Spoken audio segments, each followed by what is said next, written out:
Good afternoon, everyone. This is Dr. Diggs. It's another beautiful day out here in the Pacific Northwest. Today, we are going to be talking about all of the news that came out, including the special Fenrir event, and of course, the Aiggy-bear card and Aiggy-bear Esper that were just announced today.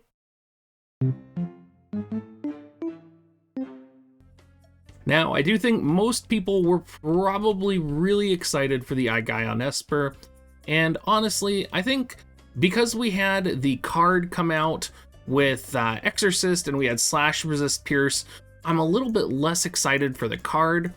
Essentially, the Aiggy-bear card gives Slash Attack up and Accuracy up for the entire party, followed by Slash, Resist, Piercing Rate up for the individual unit. Now, there's some really important things to note here. Of course, if a unit has 0% Slash Resistance, this is not going to drag Slash Resistance negative. So, of course, that is something to keep in mind. Another interesting thing is they did buff the Aiggy-bear card, so it's going to be even better with units like Howlet and Sid even. The activation requirement is for lightning and wind units with sword equipable main jobs. It's going to give you more slash attack up.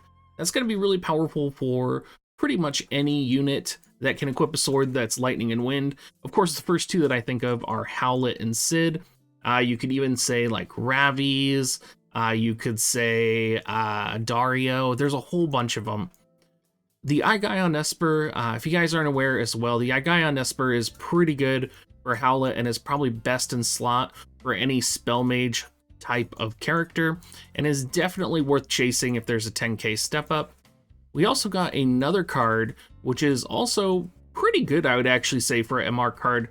The Chivalrous Outlaws card is going to give the party ability effect Ice Eater up plus 20%, while bestowing the effect of Agility plus 10% on the individual unit.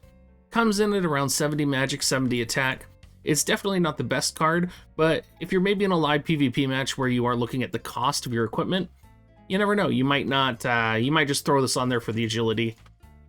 In terms of the campaigns, we are going to be getting the next section of Chapter 10, and of course they're talking all about the Chapter 10 login bonus.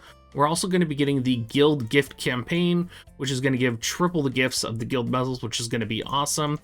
The big news, though, is going to be all of the quests that have kind of showed up. Probably Fenrir is going to be the biggest one, and I'll show you guys what type of gear that's going to drop. I know this was a little bit unexpected, at least for me. You know, maybe if I had looked ahead a little bit better, I would have been a bit more prepared for this. But I was actually almost expecting Final Fantasy XIV this week or next week, so either way, it's going to be good with me. We're going to get Chapter 10 Scene 1. We're also going to get Challenge Quest 2 and a Fenrir challenge, of course. So Chapter 10 Scene 1, we're going to take on a powerful foe with Challenge Quest 2. It's going to be a really good way to burn Rainbow Vision Spheres and Rainbow Fragments. And then once you clear the first one, of course, another brutal difficulty quest will spawn afterwards. The Fenrir challenge is going to drop the Wolf Mask, which is a hat that is pretty reasonable, but honestly, it's not something that we really need to chase. Let me pull up the stats here from WoTV. So you can see on the JP side, it is an MR hat. At +5, it gives accuracy plus 15. If you get the AIM version, it's accuracy plus 15 as well, so that's accuracy plus 30. And you get an additional 20 dexterity. It's a pretty good piece of gear. It's definitely a piece of gear that, you know, you're wearing it to have accuracy. That's probably the only reason you're going to wear this piece of gear. Interesting note, though, it does have attack on it, it does have defense on it, and it does have dexterity on it. A little bit of a different piece of gear with stat stacking, and the 14 defense is nothing to gawk at. I really think, though, if you're going to be wearing this, you're probably going to be wearing this for the AIM version. Maybe you're going to go for the shield version and pair it with, like, Alexandrite Ring or another piece of gear that adds accuracy.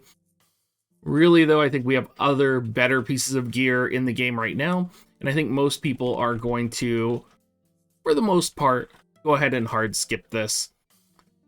One other thing to note that I didn't mention as well, I just hop back to the Aiggy-bear card here because it's really easy to skip over. If you go down here to the very bottom, it says, in commemoration of the release of the Vision card, Steel-Plated Destruction Aiggy-bear, there will be a campaign for the Thunderous Plains in which players will have a higher chance of acquiring yellow magicite and growth eggs. So really important.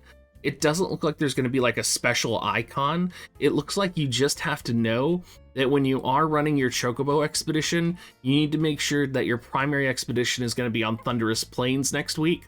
Very similar to how you kind of go in and manually change your guild token rewards and all of that. It's just going to be one of those things. You're going to have to hop in and do it and get it done. Alright guys, well we are at the end of the video.